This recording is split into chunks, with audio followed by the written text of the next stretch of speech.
Hello everyone, welcome to my channel. I have come up with one more simplest logic building problem, that is return nth prime number.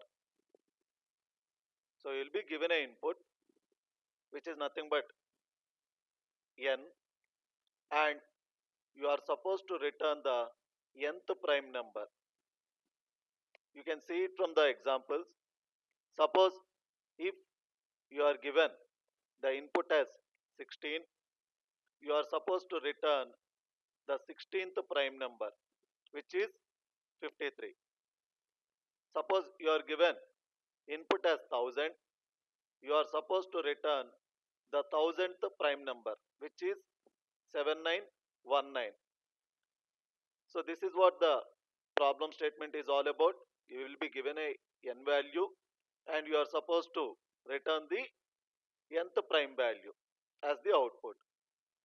So I am going to provide solution for this particular problem using Java and Python.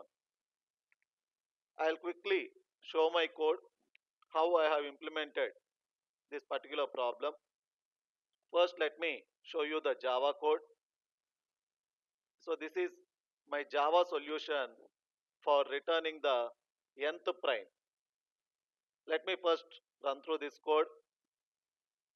So first, I'm going to give 16, and you can see you are getting it 53. Let me give the second test case else. So it is 1000. So there you can see 7919. So coming to the code, you are going to start writing your code from here onwards in the placement exam, that is from line 7 in my case. So I'm just taking three variables, n,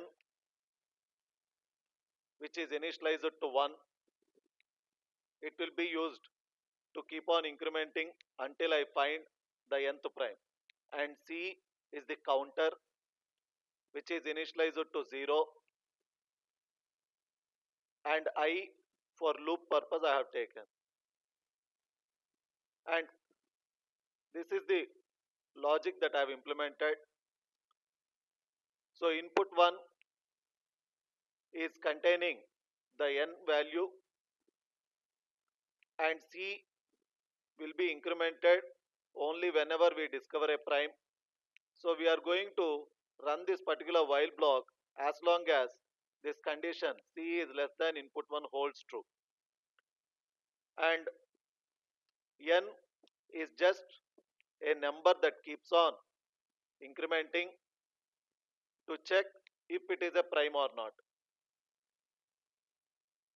And this particular for block is used to determine if n is having divisors other than itself. If it has divisors other than itself, we are not incrementing the counter, that is c. Otherwise, we are incrementing the counter. So whenever we identify a prime, then only we are incrementing the counter, and we are running this particular block as long as this condition holds true. Whenever c is equal to input 1, then we got our prime, which will be stored in n. That's what I'm displaying in my case. So you can just replace this system.out.print statement with return in the placement exam. So it's very simple solution for determining the nth prime for any given n value. So the same logic you can also use it in Python. So this is my solution using Python for the same problem. Again, let me quickly run through this. So here I'm giving again 16. So there you can see 53. Again, I'm giving 1000. There you can see 7919. So the logic wise, I have used the same logic what I have shown you using Java. So line 1 you are not going to write in the placement exam because you will be given the input directly as argument to the function. So you start writing from line 2 onwards. So you can see the same variable names also I have used, only the Python syntax is the difference you find here. So this is my solution for implementing this nth prime calculation. I hope this solution is already optimized.